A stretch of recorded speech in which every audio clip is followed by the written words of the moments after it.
पुराने समय की बात है। एक गांव में धनीराम नाम का एक किसान रहता था। उसके पास 4 लड़के थे। धनीराम अपना घर चलाने के लिए अपने खेत में कृषि कार्य करता था, लेकिन धनीराम के चारों लड़कों बहुत ज्यादा आलसी थे। वह कभी भी खेतों में काम करने के लिए नहीं गए थे। वह सारा दिन अपना समय गांव में इधर उधर बैठकर बिताया करते थे। एक दिन धनीराम अपनी पत्नी से बोला कि आज तो मैं जिंदा हूं तो सब कुछ सही चल रहा है, मेरे बाद कौन खेती करेगा। हमारे बच्चों ने तो आज तक खेतों में कदम तक नहीं रखा।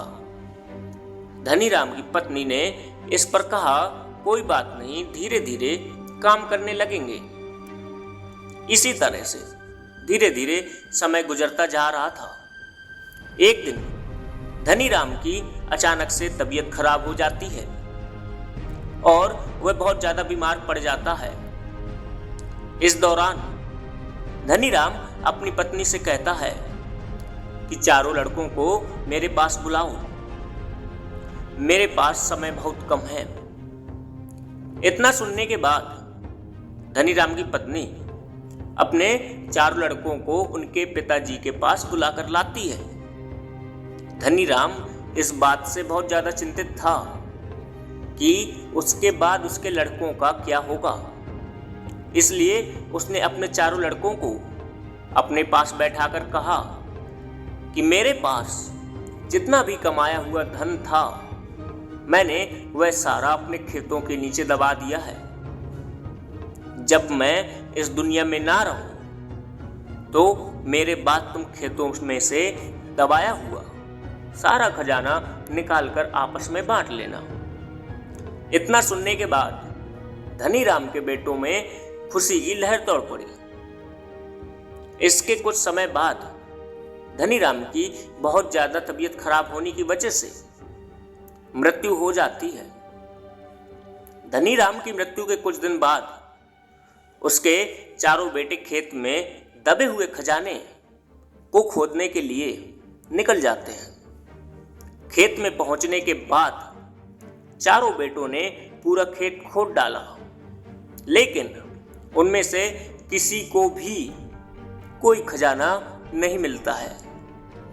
इस बात से वह चारों बहुत निराश होते हैं और उन्होंने घर आकर अपनी मां से कहा कि पिताजी ने खेत में जो खजाने के बारे में बताया था वह एक झूठ था। हम चारों ने पूरा खेत खोद डाला, लेकिन हमें खेत में कोई भी खजाना नहीं मिला। यह सुनकर उनकी मां बोली कि तुम्हारे पिताजी ने अपने पूरे जीवन में यह घर और यह खेत, बस यही 2 चीज कमा पाए हैं। अब जब तुमने इतनी मेहनत करके पूरा खेत खोद दिया है तो अब उसमें बीज भी डाल दो। इसके बाद चारों बेटों ने खेत में बीज बो दिए और मां के कहे गए अनुसार खेत में समय पर पानी खाद डालने लगे। समय बीतता गया और कुछ समय बाद खेत में फसल तैयार हो गई। फसल काटने के बाद चारों बेटों ने फसल को बाजार में बेचा और उससे जो भी पैसे मिले, उन पैसों से उन चारों लड़कों को बहुत ज्यादा खुशी होती है। इसके बाद जब चारों बेटे घर गए तो मां ने कहा कि बेटा, तुम्हारे पिताजी ने तुम्हें यही समझाना चाहा था कि जो हम मेहनत करते हैं उसके बदले में ही हमें खजाना मिलता है। दोस्तों, इस कहानी से हमें यह भी सीख मिलती है, अगर हमें अपने जीवन में सफल होना है तो हमें मेहनत करनी चाहिए। अगर कोई भी व्यक्ति ज़्यादा आलस्य करता है तो वह अपने जीवन का कीमती समय बर्बाद कर रहा होता है।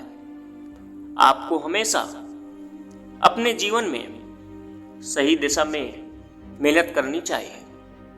दोस्तों, इस कहानी से अगर आपको सीखने को थोड़ा सा भी मिलता है तो प्लीज़ चैनल को सब्सक्राइब और वीडियो को लाइक ज़रूर कर दें। और आखिरी तक बने रहने के लिए बहुत बहुत धन्यवाद।